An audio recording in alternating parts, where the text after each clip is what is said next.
मैं डॉक्टर शिखा अग्रवाल, सह आचार्य, राजकीय महाविद्यालय सुजानगढ़। आज का टॉपिक है सर्वोच्च न्यायालय और उसका क्षेत्राधिकार। बीए पार्ट सेकंड की क्लास में सभी विद्यार्थियों का स्वागत। पिछली क्लास में हम लोगों ने पढ़ा था कि भारतीय संविधान में व्यवस्थापिका और कार्यपालिका के बाद न्यायपालिका महत्वपूर्ण है। भारतीय संविधान क्योंकि लिखित है, कठोर है, इसमें मौलिक अधिकारों का वर्णन किया गया है और भारतीय संविधान में जो शासन व्यवस्था है वो संघात्मक है। इसलिए एक सर्वोच्च न्यायालय का गठन किया गया है। ये सर्वोच्च न्यायालय जहाँ एक ओर संविधान के स्वरूप की रक्षा करता है तो वहीं मौलिक अधिकारों के साथ साथ जो संघीय व्यवस्था है उसको भी बनाए रखने का कार्य करता है। आज हम देखेंगे सर्वोच्च न्यायालय का क्षेत्राधिकार। सर्वोच्च न्यायालय को व्यापक क्षेत्राधिकार प्राप्त है और विश्व के शायद ही किसी अन्य न्यायालय को इतना व्यापक क्षेत्राधिकार प्राप्त हो। इसका जो क्षेत्राधिकार है उसको तीन भागों में, तीन रूपों में बांटा जा सकता है। पहला है प्रारंभिक क्षेत्राधिकार, दूसरा है अपीलीय क्षेत्राधिकार और तीसरा है परामर्शदात्री क्षेत्राधिकार। सबसे पहले देखेंगे प्रारंभिक क्षेत्राधिकार। प्रारंभिक क्षेत्राधिकार दो वर्गों में रखा गया है, दो भागों में बांटा गया है। पहला है प्रारंभिक एकमेव क्षेत्राधिकार। अनुच्छेद 131 के अनुसार संघ या राज्यों के बीच न्यायिक विवादों के निर्णय का प्रारंभिक और एकमेव क्षेत्राधिकार सर्वोच्च न्यायालय को सौंपा गया है। इसका अर्थ क्या है? इसका अर्थ है कि यदि भारत सरकार और उसकी किसी इकाई या राज्य अथवा एक से अधिक राज्यों के बीच किसी तरह का कोई विवाद होता है, क्योंकि संघीय व्यवस्था है, तो उसके संबंध में सुनवाई करने और निर्णय करने का अधिकार सर्वोच्च न्यायालय के पास है। दूसरा विषय आता है इसमें भारत सरकार, राज्य या कई राज्यों या एक से अधिक राज्यों के बीच के विवाद। और तीसरा इसमें आता है दो या दो से अधिक राज्यों के बीच विवाद और उसमें कोई ऐसा प्रश्न अंतर्निहित हो जिस पर किसी वैध सरकार का अस्तित्व या विस्तार निर्भर करता हो। तो इस तरह से भारत सरकार और उसके साथ किसी अन्य राज्य के मध्य अगर विवाद है, भारत सरकार और कई राज्यों के बीच में, या तीसरी बात जो आती है कि दो या दो से अधिक राज्यों के बीच में अगर कोई विवाद है जिसमें कि कोई प्रश्न ऐसा निहित है कि जिससे राज्य का अस्तित्व खतरे में हो, तो उस पर विचार करना, निर्णय करना प्रारंभिक एकमेव क्षेत्राधिकार में आता है। जैसा कि दुर्गादास बसु ने कहा, यद्यपि हमारा संविधान एक संधि या समझौते के रूप में नहीं है, फिर भी संघ तथा राज्यों के बीच व्यवस्थापिका तथा कार्यपालिका संबंधी अधिकारों का विभाजन किया गया है और इसी के आधार पर ये जो प्रारंभिक एकमेव क्षेत्राधिकार है ये सर्वोच्च न्यायालय को सौंपा गया है। तो परस्पर संघ और इकाई यानी राज्य सरकारों के बीच कोई विवाद है तो उस विवाद को केवल सर्वोच्च न्यायालय में ही प्रस्तुत किया जा सकता है। प्रारंभिक क्षेत्राधिकार का दूसरा भाग है समवर्ती प्रारंभिक क्षेत्राधिकार।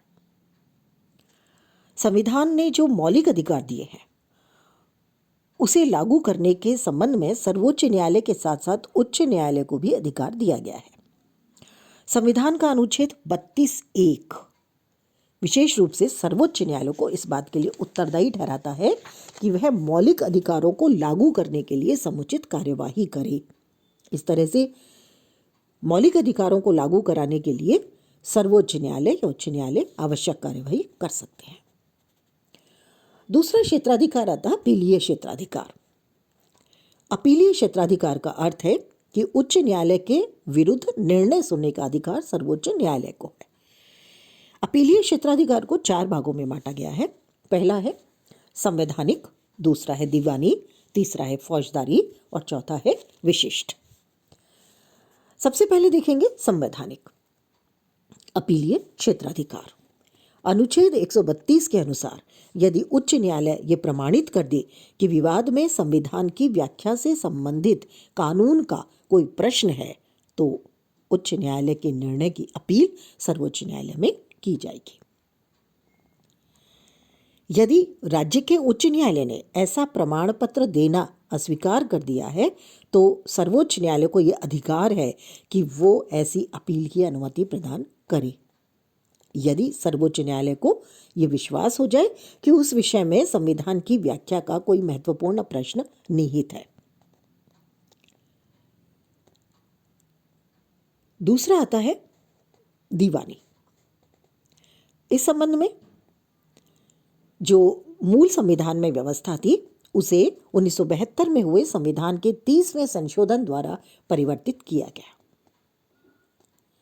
इस 30वें संशोधन के माध्यम से जो सर्वोच्च न्यायालय में अपील दायर करने की धनराशि की सीमा थी, वो हटा दी जानी चाहिए, ऐसा कहा गया था। और इसके आधार पर जो संशोधन किया गया, उसके अनुसार अनुच्छेद 133 को संशोधित करके धनराशि की सीमा हटा दी गई और ये निश्चित किया गया कि उच्च न्यायालय से सर्वोच्च न्यायालय में ऐसे सभी दीवानी विवादों की अपील की जा सकेगी जिसमें उच्च न्यायालय ये प्रमाणित कर दे कि इस विवाद में कानून की व्याख्या से संबंधित सारपूर्ण प्रश्न मौजूद है। 30वें संशोधन ने जो ये व्यवस्था की, इसे उचित माना गया। इसके बाद में आते हैं तीसरे प्रकार के अपीलीय क्षेत्राधिकार में आने वाले मामले, ये है फौजदारी मामले। फौजदारी मामले जो हैं, उसमें जो प्रमुख निर्णय अपील हैं जो की जा सकती हैं सर्वोच्च न्यायालय में, उसमें आता है, पहला आता है, यदि उच्च न्यायालय ने अपील प्रस्तुत होने पर किसी व्यक्ति की उन्मुक्ति का आदेश रद्द करके उसे मृत्युदंड दे दिया हो।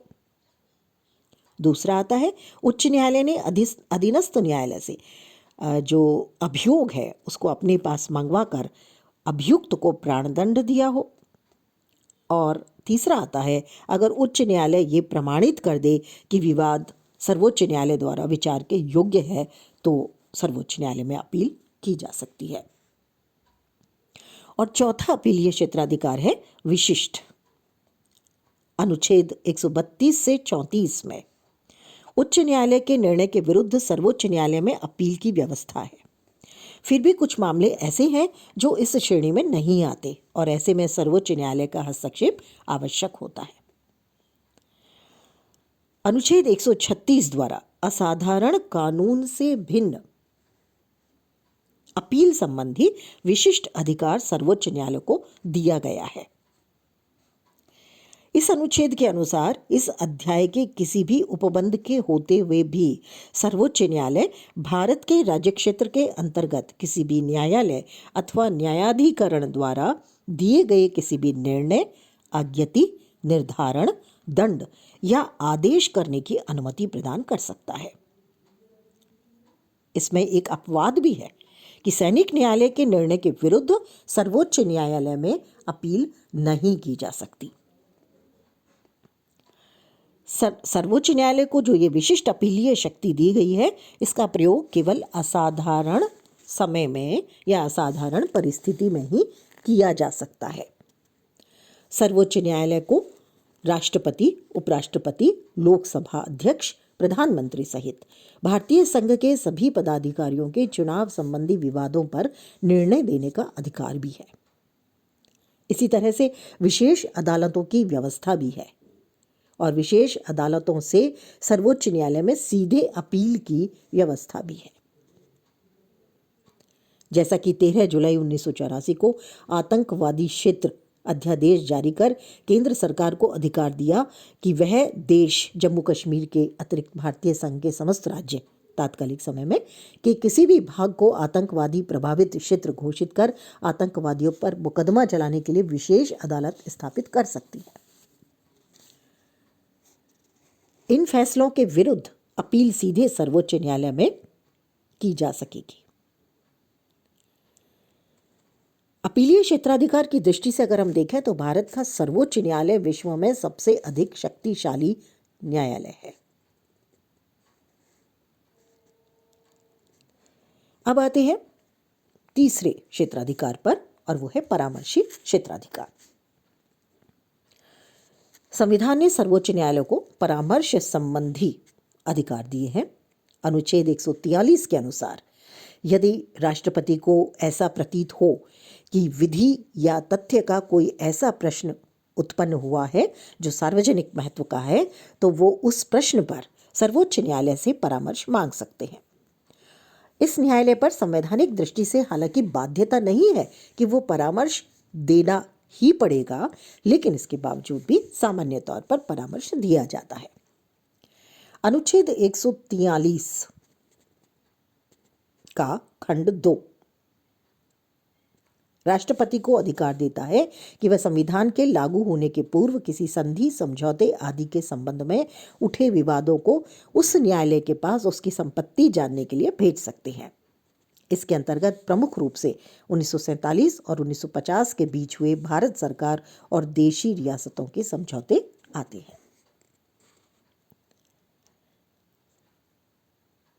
अब तक राष्ट्रपति ने सर्वोच्च न्यायालय से 10 बार परामर्श प्राप्त किया है। सर्वोच्च न्यायालय का जो परामर्श संबंधी क्षेत्राधिकार है वो मुकदमेबाजी को रोकने और उसे काफी सीमा तक कम करने में सहायक है।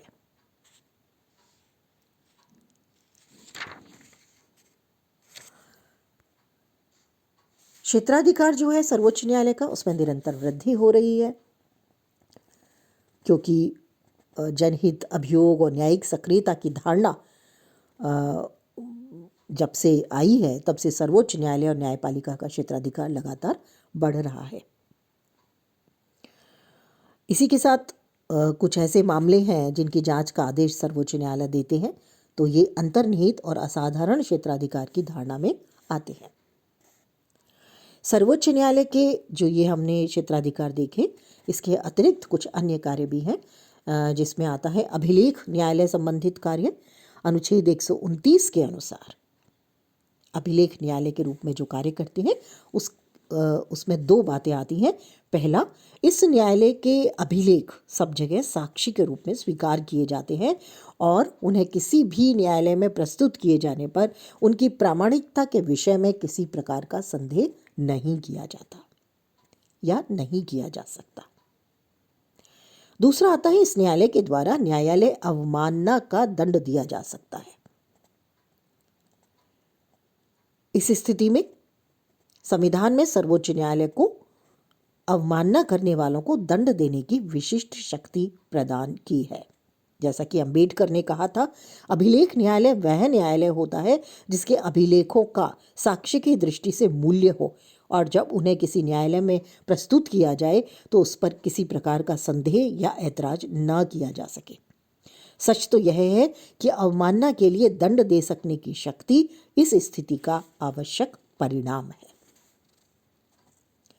दूसरा कार्य आता है इसमें मौलिक अधिकारों की रक्षा। क्योंकि भारतीय संविधान में नागरिकों को मौलिक अधिकार दिए गए हैं, तो इसलिए नागरिकों के मौलिक अधिकारों की रक्षा अनुच्छेद 32(1) के अनुसार सर्वोच्च न्यायालय करता है, जिसके अंतर्गत बंदी प्रत्यक्षीकरण, परमादेश, प्रतिषेध, अधिकार पृच्छा और उत्प्रेक्षण लेख जारी करने का अधिकार है। न्यायिक सक्रियता बहुत ज़्यादा बढ़ी है इस दौरान और संविधान की रचनात्मक व्याख्या का स्वरूप एक तरह से सर्वोच्च न्यायालय ने ले लिया है। सर्वोच्च न्यायालय की जो ये कार्य है, ये तभी संभव है जब न्यायपालिका की स्वतंत्रता बनी रहे। इसके लिए संविधान में कुछ व्यवस्थाएं की गई हैं। इसमें आती है सबसे पहली न्यायाधीशों की नियुक्ति।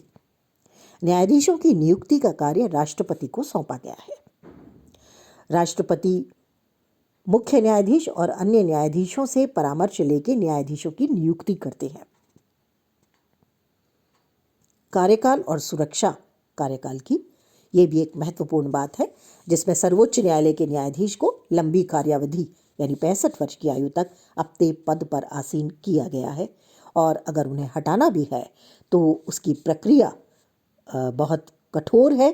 संसद के प्रत्येक सदन की समस्त संख्या के बहुमत द्वारा और उपस्थित और मतदान करने वाले सदस्यों में से कम 2/3 बहुमत द्वारा समर्थित प्रस्ताव के माध्यम से उनको हटाया जाएगा। उन्हें पर्याप्त वेतन दिया जाता है ताकि भ्रष्टाचार या कदाचार जैसे आरोप उन पर ना आए। उन्हें संसदीय नियंत्रण से परे रखा गया है। उनके जो सभी व्यय हैं जितने भी, वो भारत की संचित निधि पर भारित है। उनकी कार्य करने की जो कार्य प्रणाली है उसके नियमन हेतु नियम बनाने की शक्ति उन्हें स्वयं को दी गई है। हालांकि सर्वोच्च न्यायालय के अपने नियम अधिकार है, लेकिन कुछ नियम संसद द्वारा भी बनाए जाते हैं और इन पर राष्ट्रपति का अनुमोदन आवश्यक है। कर्मचारी वर्ग जो इनके अधिकार क्षेत्र में आते हैं उन पर पूरी तरह से इनका अधिकार होता है। इनकी सेवा शर्तें भी न्यायालय द्वारा निर्धारित की जाती हैं। इसके अतिरिक्त इन्हें बहुत सी विशेषाधिकार या उन्मुक्तियां प्राप्त हैं, जिसमें न्यायालयों के निर्णयों और उनके द्वारा किए गए कार्यों को आलोचना से परे रखा गया है।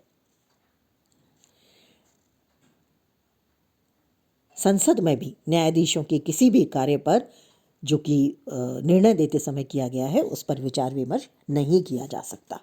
इसके अतिरिक्त अवकाश प्राप्ति के बाद उनकी वकालत करने पर भी प्रतिबंध लगाया गया है।